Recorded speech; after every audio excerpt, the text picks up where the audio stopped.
Kabila bengaka mutu te. Il est en train de déstabiliser les provinces. Makambo Kisasa est tambola kawa, bango bayebi na bango te. Yo ça va pour Kisasa pour les 15 000 followers. Le président Félix Antoine Tshisekedi a repris le projet de valider cette stratégie nationale.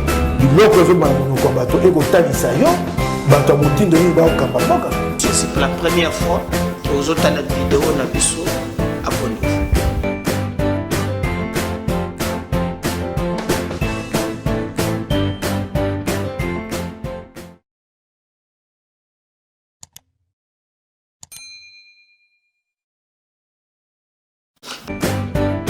Tenez rendez-vous na MKB's officiel pour être informé. Mikolonion sur Batataba Mama Bandeko.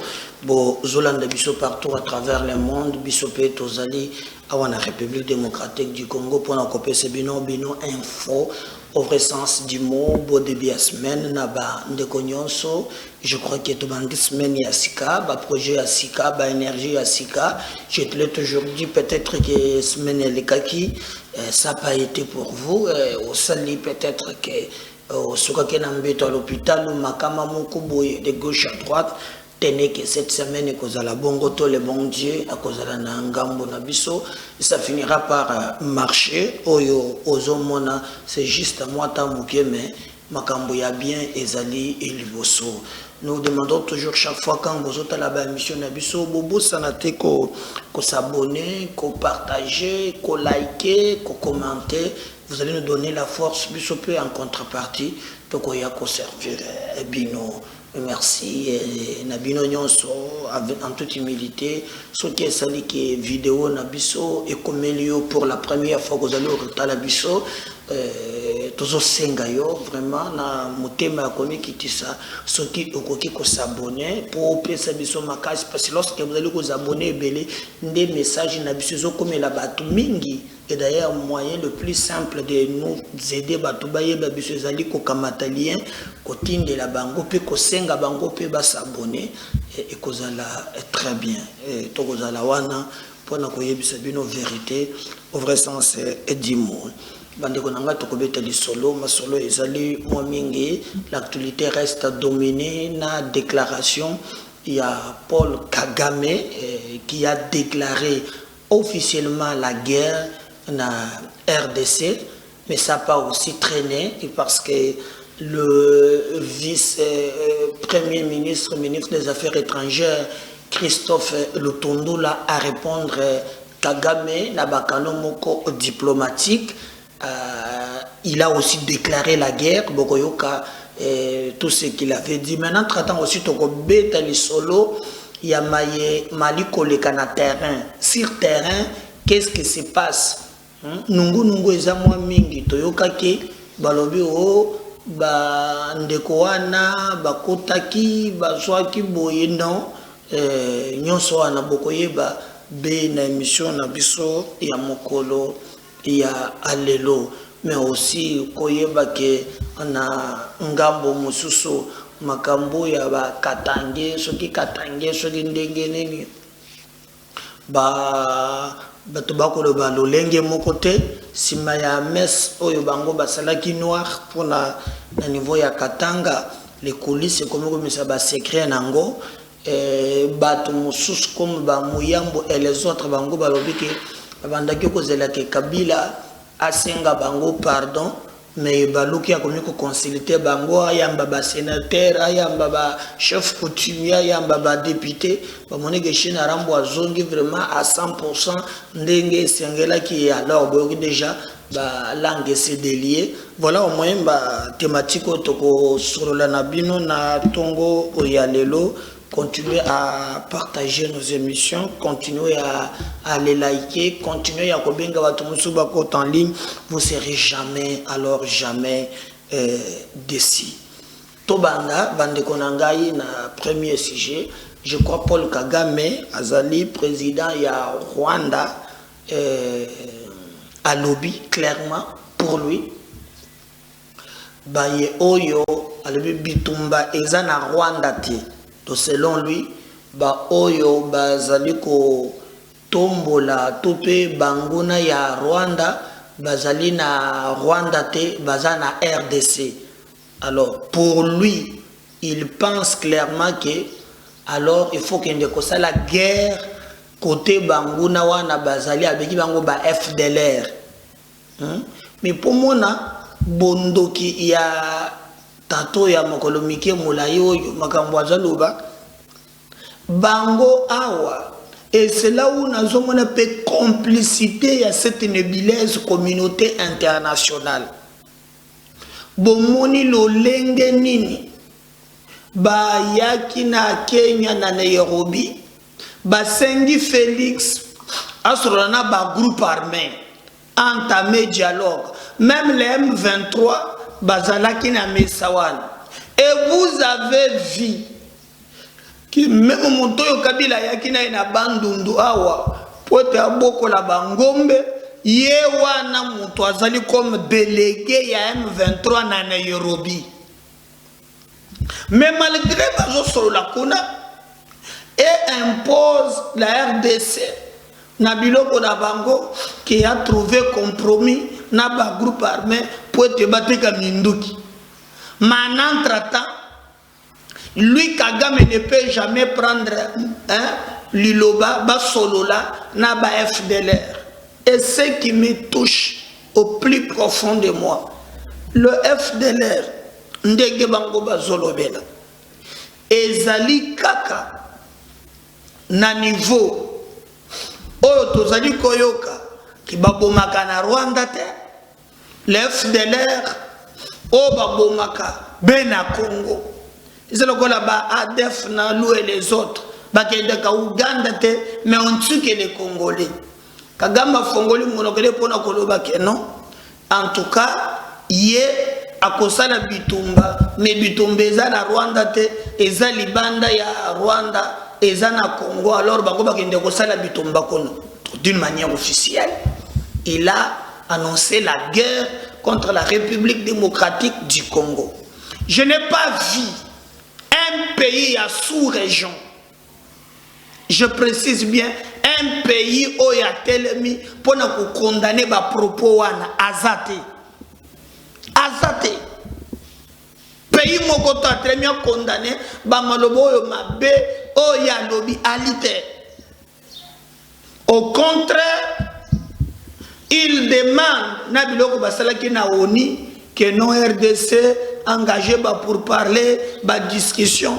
Ministre Somoke de Salama Sogena Ouganda, chef d'État, Bazala Kiwana, o Basenga Kabiso Kaka dialogue. Donc, Bao Bandake ko douter, Boye Bake, Rwanda, à Katene de Mukuse, à lobby qui va nous faire la guerre.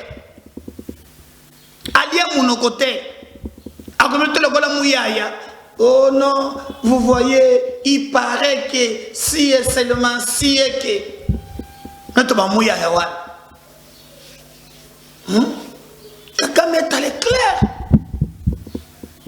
Et nous nous retrouvons dans ce schéma-là. Alors, Nangambo Moussous, ministre Nabiso et Affaires étrangères, a lobby clairement boy.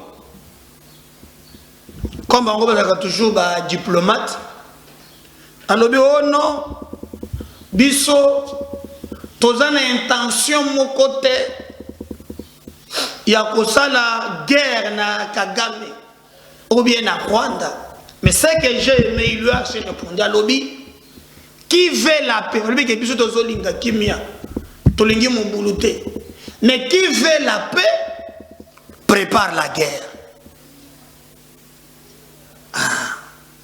Donc, Ndenge Zaboye, la RDC est allée prêt à confronter Rwanda. Mais ce que je vais demander, c'est que Batala Batunion pour Rwanda, papa, Roye Bayekaka.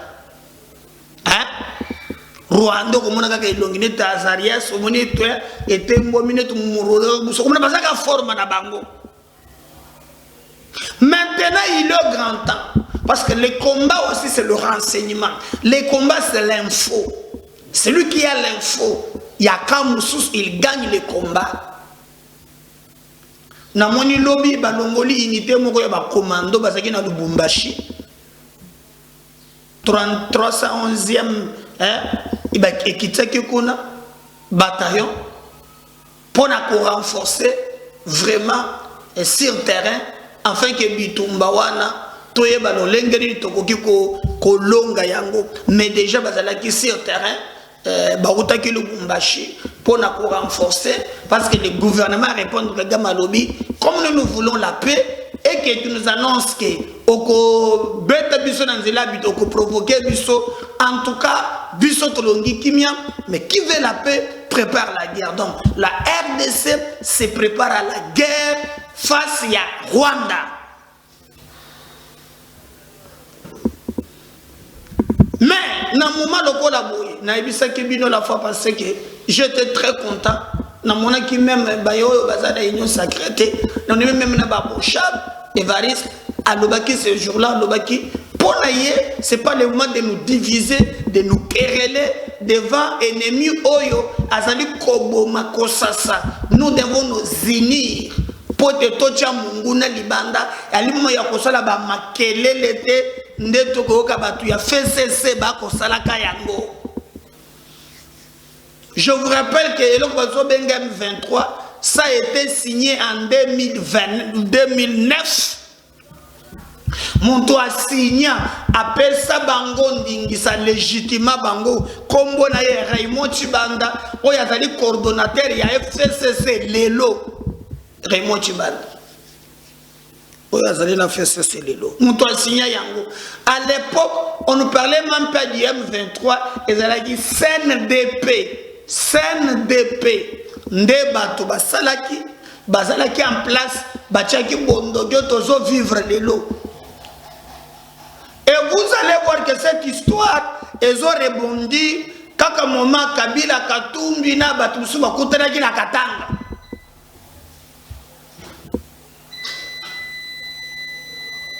Kaka moment bango bakutani na Katanga nde likambo ne rebondir. Pour comprendre à quel niveau jeu bateau n'a pas joué. Pour comprendre quel jeu bango va jouer. Et puis saute le baki. Tu coupes ça d'une vraie information. D'ailleurs, Félix Tshisekedi a ça le baki makamboy. Mon collègue Mousso Yambaki va député. De le baka makambo Moussous.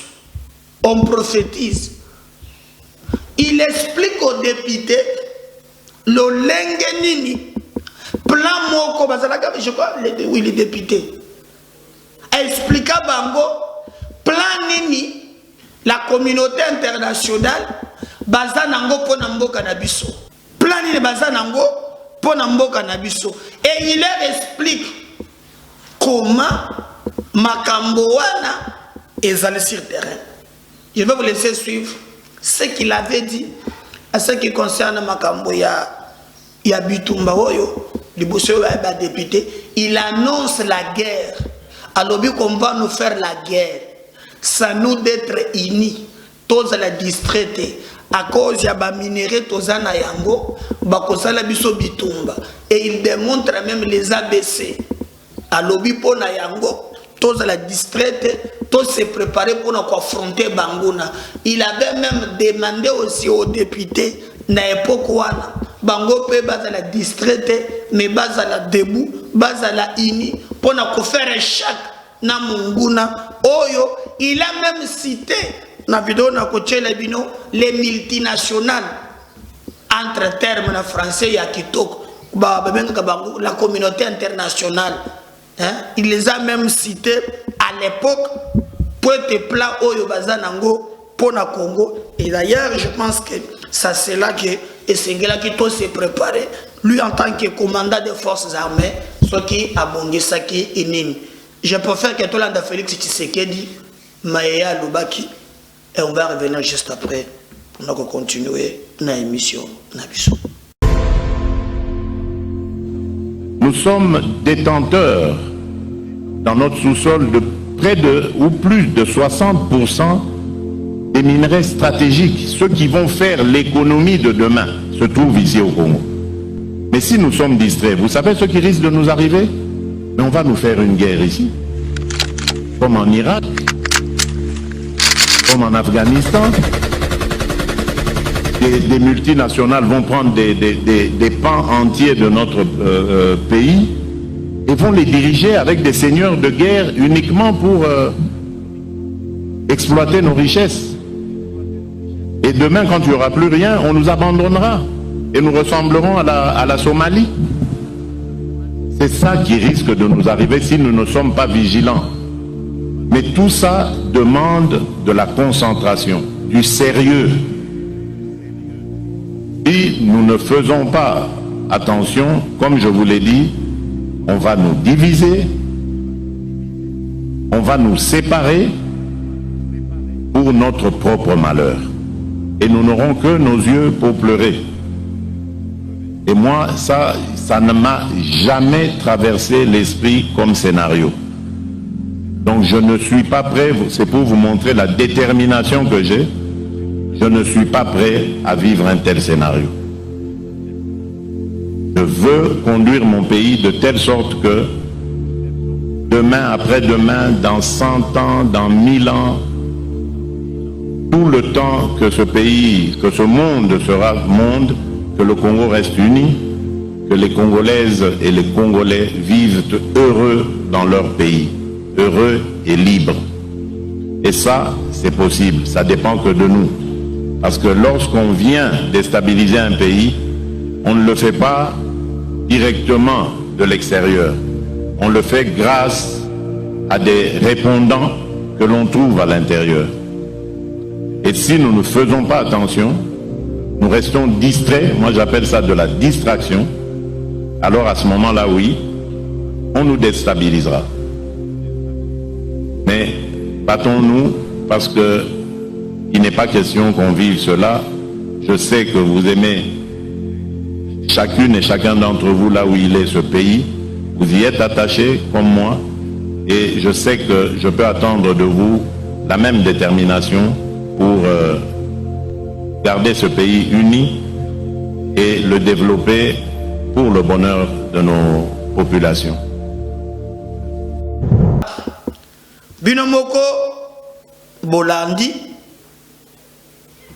vraiment Félix Tshisekedi maye oyo ye à Lobaki liboso ya ba député.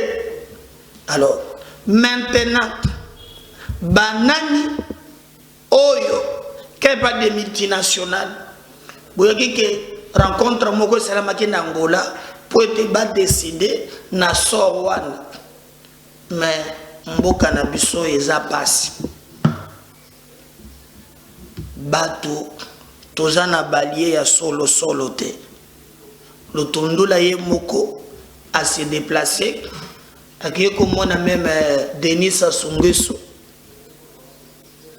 ko expliquer situation sur le terrain makambo Kagame azoloba et Kagame au lieu même ya kosala makambo diplomatie aza na ye kuna te. Kagame pense Carmen na ye za makasi bako beta biso en fait azotia ka na ba oyo baza lokola ba infiltré na ye parce que il le sire qu'il nous a infiltrés. Place Afdel, Kabila et le reste basakana kanabiso maintenant ba fongola kamunoko na bango. Place Ouaneza Mawa, ils nous ont infiltrés. Ce qui donne la force à Kagame, c'est l'infiltration jusqu'à la moelle épinière où il a infiltré le système de la défense et de cannabis. Il n'y a que ça. En dehors de ça, Kagame a côté les matés, a tout à tolo, n'amboka lokola mboka cannabis jamais. Azasir qui nous a infiltrés et vous avez vu à chaque instant le lengenini bandeko na yewana général Boya Kotumba abimina 300 militaires à côté nango na Zam boyenabo ils nous ont infiltrés et bazoka nisake pona yango bakoki kosala biso bitumba pe bagagner biso. Mais nous allons les confondre. Vous avez vu la mobilisation tous azimuts. Oh yo, population ya Goma, peuple congolais dans son ensemble, baza déterminé pour être tolonga bitumba wana. Boko mona lolenge ni peuple congolais aza ini déterminé pour mettre fin à la guerre wana. Alors Kagame fait confiance comme yé a infiltré biso. Il pense que son infiltration est Kosungaye. Et d'ailleurs, Babomi, deuxième officier, sont alliés. Au Talina Kagame, Ndenge Moko. Mais Bayebi Singape, que même dans l'armée Nabiso, il paraît ceux qui m'ont tué à Missa, tous ceux qui ont mis balé, ceux qui ont déguéni, Balouaza pire Rwandais. À ceux qui peuvent fonctionner à mon l'armée Nabiso. Ngongi ya ku dénoncer bango yango ndenge bakomi ko boma bango na ba compagnon d'armes. Il est grand temps ba congolais nyons o ba yebi que cet homme ou bien officier oyo aza ennemi ya république, il complote contre la république. Vous avez des éléments bozonzela o baninga bazuwa. Donc ce que Kagame compte sur lui, c'est que son infiltration armée nabiso les armées à respecter. Kagame akosakana na biso ata mokolo moko te. Ce qui lui donne la force, lui croit na infiltration na ye. Il croit à ça. À part infiltration, à côté le mabunda na biso te. Mona na biso te. Mais non mona kimi na moni pe batu ya Kabila ba bondo ki basela soni. Baso tanga communiqué, oh, c'est Tshisekedi qui est responsable, Yamakambo Ezoko, oh. CNDP, Basien 23, Remo Chibanda Zana Bomoy. Laurent Kunda Batouari, Bosco Tanganda. Et d'ailleurs, Boye Bakike, M23, Balongwa Kinagoma. Sans que l'issa si est bête, Mokolo Bakangeta ya Kabila, Kabila a signé des accords na bango. Qui a côté que la bango côté Bafanda Kawana, Babanda, que exploiter yango. Quand tu sais qu'elle y arrive, quand on non, bazo respecté pour parler. Donc, bâti que la bango territoire Mokoboy. Bango banda ko exploiter, bacha ba tax, ba utaka na batuna Rwanda bacha bango wan. Ce sont les accords que Kabila a signés à Bango et que Bazolo a respecté. Et tu sais que tu dis jamais, na cause de la groupe Yabatou Moko Boete, groupe armé parallèle, Bazalawana et Ko Simbate. Et la colère ya Rwanda des alliés qui non, Bomboyoka qui me mikolo qui non, a signaqué le comme la Grande-Bretagne, que Bazo va réfugié Kuna, Bayana Bango, et Zandena Mabele Nabiso, Félix a dit non. C'est le problème.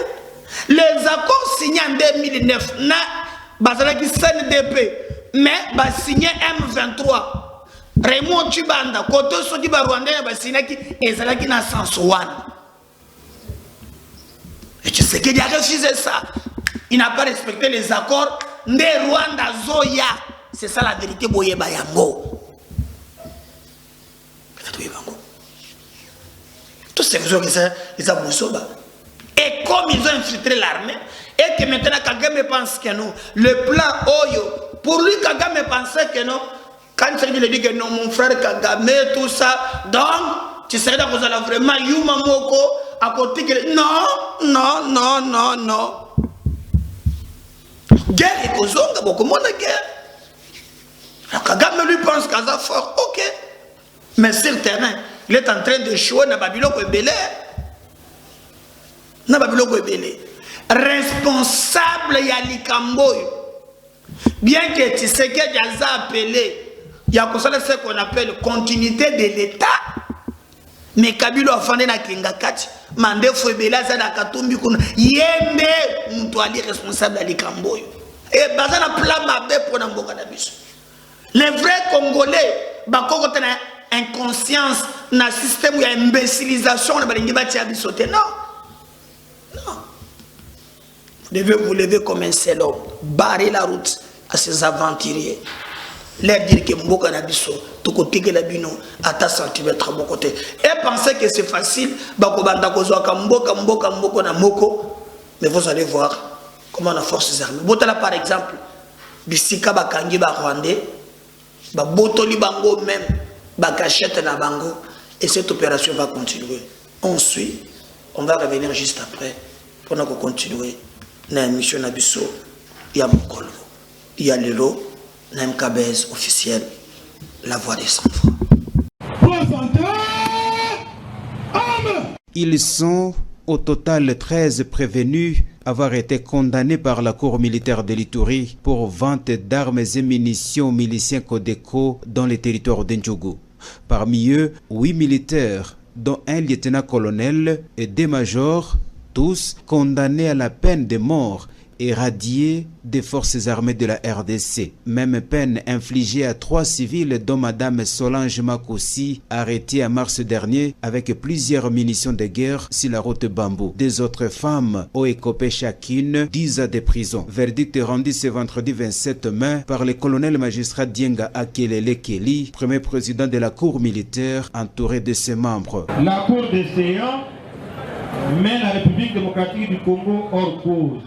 Elle est irrecevable et fondée les actions civiles des autres parties civiles et condamne en conséquence les prévenus à leur payer solidairement la somme de $150 000 à titre de dommages et intérêts pour le préjudice subi. Selon le ministère public, ces armes vendues aux miliciens Codeco auraient facilité notamment les massacres des 62 déplacés au site de Plaine Savo vers Boulé en février dernier. La population salue ces jugements qu'elle estime une leçon à d'autres brebis galaises. On sait de l'armée en Ituri. Quelques militaires combattent Moubaye, mais beaucoup de militaires combattent Bazour. Déjà, l'état qu'on a fait à Kazi. Les condamnés iront en appel en contestation de cette décision de la Cour, aux dit leurs avocats qui saluent tout de même l'acquittement des 2 de leurs clients. Ce verdict, c'est l'exécution des instructions du chef de l'État Félix Tshisekedi de mettre fin aux magouilles mafias qui minent les forces de défense et de sécurité. Exécution sans faille à Ituri par le lieutenant-général Loboya Kashamadjoni, décidé de livrer tous les malfaiteurs au sein de l'armée et demande aux Ituriens de livrer aussi tous les criminels qui se disséminent au sein de nos communautés.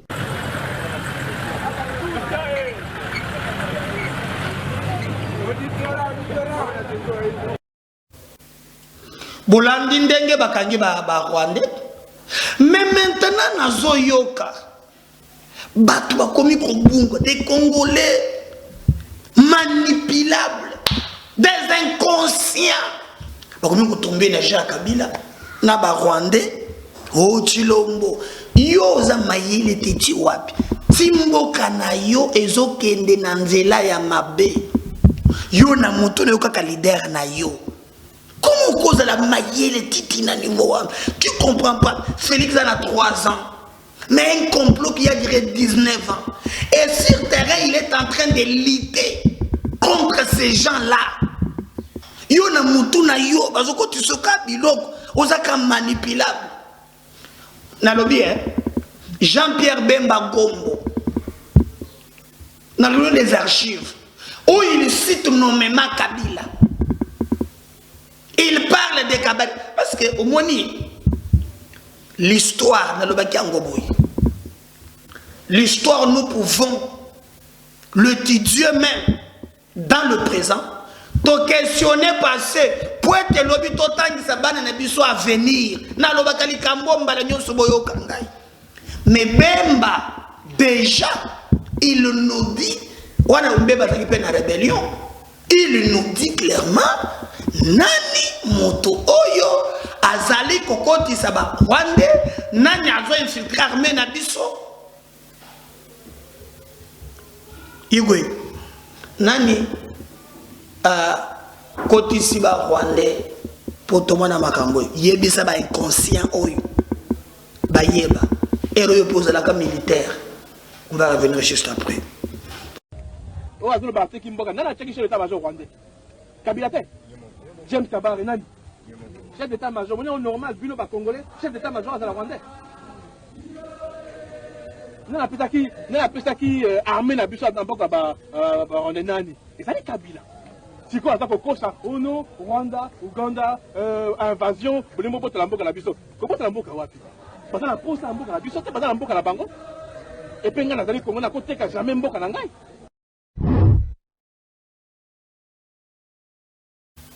Mais chose grave bande konangai. Mais Kabila Congolais azopesanga pasi. Lorsque basali MONUSCO communauté internationale et boyi plan ya Kabila avec les M23. M23 bake ko bata mabele Kabila pesaki bango wana. Est-ce que vous savez que Kabila a eu ba M23 mususu? Ayena bango pote babo mabiso na ba marche. Il a pour ceux qui ba rebelle azu ba M23 na ba le 15 octobre mbato na ba fausse commune et consort. TV5 c'est le reportage. C'est inconscient qui ne comprend rien. Kabila a pris les M23 ayena bango na Kinshasa apesi bango d'ailleurs ba M23 mususu bazo témoigner ba lobby c'est Kabila qui nous a recruté, il nous a donné un message, il y a comme ça la boye na boye. Et si le chef na bango a lobby oh non, ba M23 bazuwana, et ça va basi babima na bango ba déserteur, Congolais zo comprendre té, Congolais a manipulé, Congolais lui pense que nyonso bazo sala, ezaka ka leader na ye, mais mboka complot ya monene boy. Vous allez comprendre yango té. Kabila na M23 bulanda reportage oyo tozongi lisusu na émission na biso ya mokolo ya lelo. Voilà. Déjà, en décembre 2016, des témoins parlaient de rebelles au sein des forces d'ordre congolaises qui ont réprimé les manifestants contre le président Joseph Kabila. Ce lundi, l'ONG américaine Human Rights Watch va plus loin et révèle dans son rapport que des ex-rebelles du M23 étaient recrutés par l'armée. Les précisions de Laurie Fachot. Coup de tonnerre ce lundi. L'ONG Human Rights Watch accuse Joseph Kabila d'avoir recruté des anciens combattants du M23 pour qu'ils répriment les manifestations de l'année dernière. 62 personnes sont mortes alors qu'elles réclamaient le départ de Joseph Kabila, qui refusait alors de quitter le pouvoir après son deuxième et dernier mandat autorisé par la Constitution. Nous avons fait plus de 120 entretiens, y compris avec des commandants, des combattants et des leaders politiques de M23. Ils nous ont expliqué comment ils ont été recrutés. Ils ont reçu des ordres explicites de faire tout pour étouffer les manifestations. Nous avons aussi parlé avec 9 officiers des forces de sécurité congolaises qui, eux aussi, ont confirmé comment ce recrutement a eu lieu. Les rebelles du M23 ont commis des violations des droits humains entre 2012 et 2013 avant de déposer les armes et de signer un accord de paix avec le gouvernement fin 2013. Ce lundi, le chef politique du M23, Bertrand Bissimois, a réagi au rapport de l'ONG. Concernant le rapport de Human Rights Watch, nous précisons que le gouvernement de RDC a saboté la mise en œuvre des déclarations de Nairobi pour recruter clandestinement quelques déserteurs et indisciplinés radiés du M23 pour des activités que nous ignorons. Les combattants du M23 ont été recrutés alors qu'ils étaient exilés en Ouganda et au Rwanda, selon l'ONG. Voici le témoignage de 2 d'entre eux.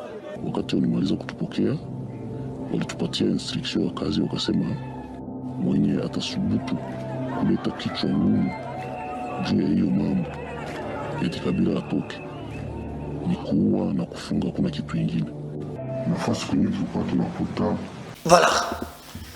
Ok. On va aussi vous laisser suivre comment va l'opération et l'équipe, comment va forces armées en Boga Nabiso Babundi, et nous allons revenir pour la prochaine émission de Mukolo et à Lelo.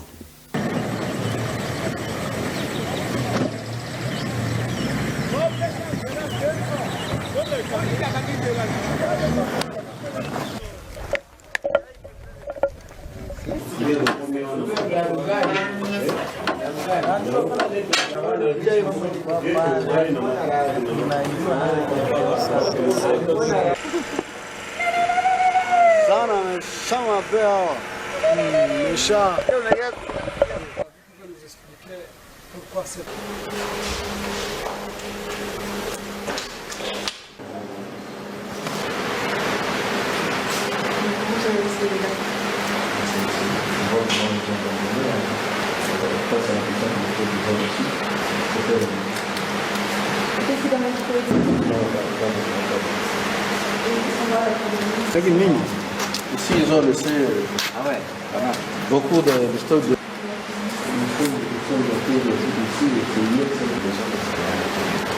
Il y a deux là-bas. Télévision. Ah, kuna kata sema.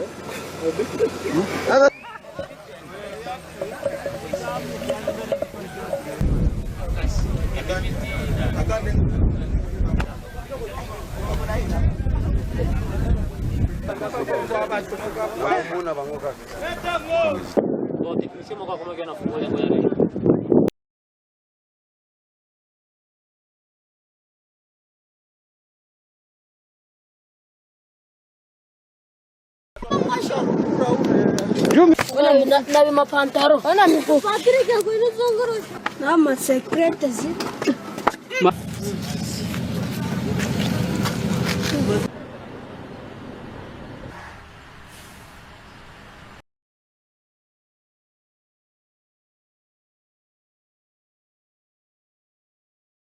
Le parc national de Virunga est probablement vers le Rwanda et d'autres vers l'Ouganda. Nous sommes en train de faire le ratissage à l'intérieur des limites nationales pour voir s'ils ne se cachent pas encore dans les forêts.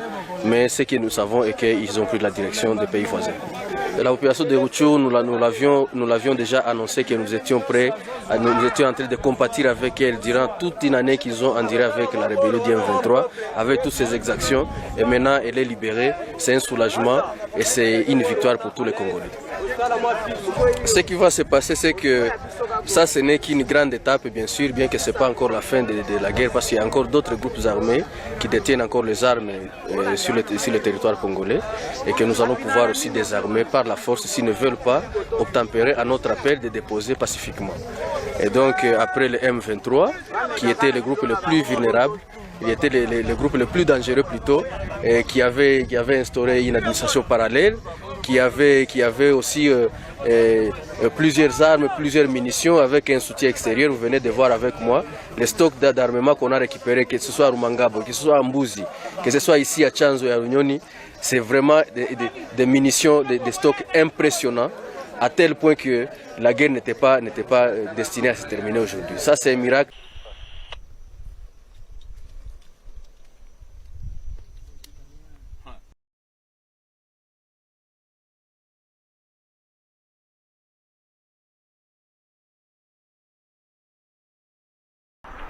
Avec moi, les stocks d'armement qu'on a récupérés, que ce soit à Rumangabo, que ce soit à Mbuzi, que ce soit ici à Chanzo et à Runyoni, c'est vraiment des munitions, des stocks impressionnants, à tel point que la guerre n'était pas destinée à se terminer aujourd'hui. Ça, c'est un miracle, c'est Dieu qui a vraiment aidé les forces armées régulières de FARDC pour pouvoir démanteler les réseaux du M23.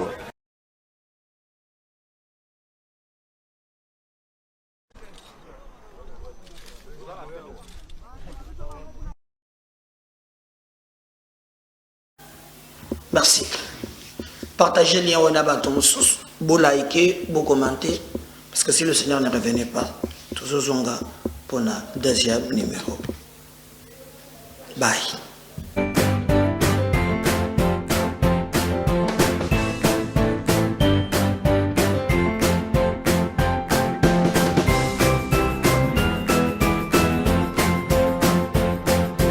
Kabila Beka Kamutu. Il est en train de déstabiliser les provinces.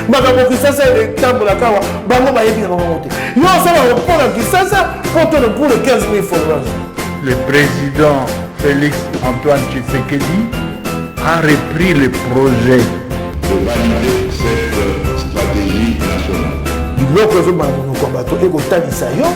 bato ya motindo nini baokamba mboka. C'est la première fois que vous avez la vidéo na biso